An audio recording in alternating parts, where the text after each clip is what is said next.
Nessa aula a gente vai entender, afinal de contas, o que é o Clipper. Eu gosto de comparar sempre o Clipper e o Marlin como sistemas operacionais, tá? O Marlin sendo o Windows e o Clipper sendo o Linux. Eu acho que essa é a melhor comparação que a gente tem para fazer entre os sistemas, porque são coisas que todo mundo que está no mundo da tecnologia conhece ou pelo menos já ouviu falar, tá?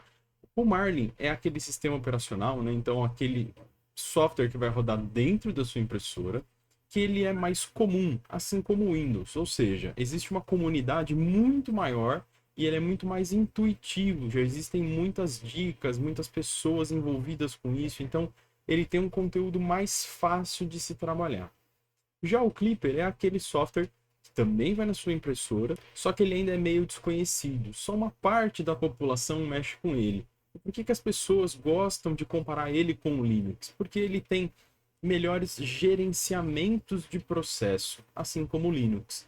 Todo mundo sabe que o Windows tem aquela tela bonita, gráfica, que é amigável, que é fácil das pessoas trabalharem.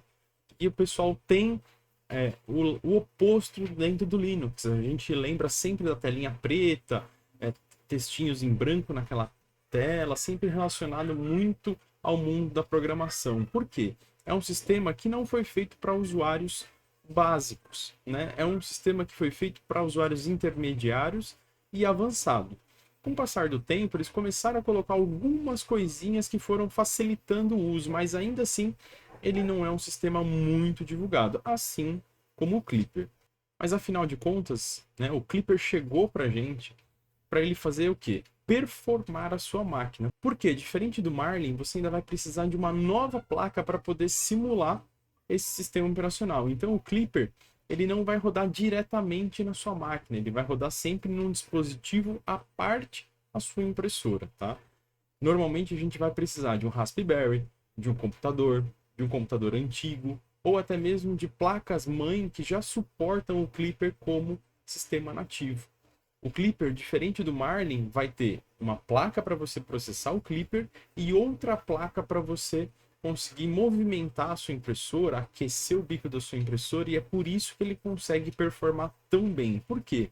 Ele vai deixar o processamento do G-Code dentro de uma placa fora da impressora e vai mandar para a impressora só o que ela precisa fazer, ou seja, só a movimentação dos motores e o aquecimento do hot end. Com isso, a gente consegue performar a máquina, fazer com que ela se movimente mais rápido e mantenha uma qualidade, desde que a máquina onde eu estou colocando o Clipper tenha um bom processamento. Se a gente conseguir fazer isso, a gente vai fazer com que a nossa máquina performe. Ah, mas eu posso colocar o Clipper em qualquer impressora? Não.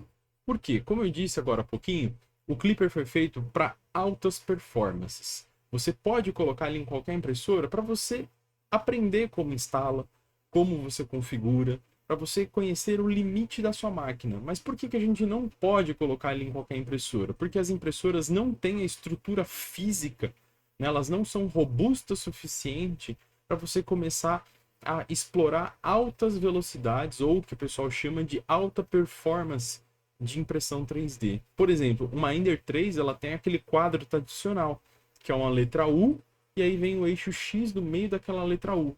Se você começa a jogar velocidade naquele quadro, com o tempo, duas, três, quatro impressões, você vai acabar percebendo que a máquina está se soltando, os parafusos ficam frouxos, a máquina não vai aguentar.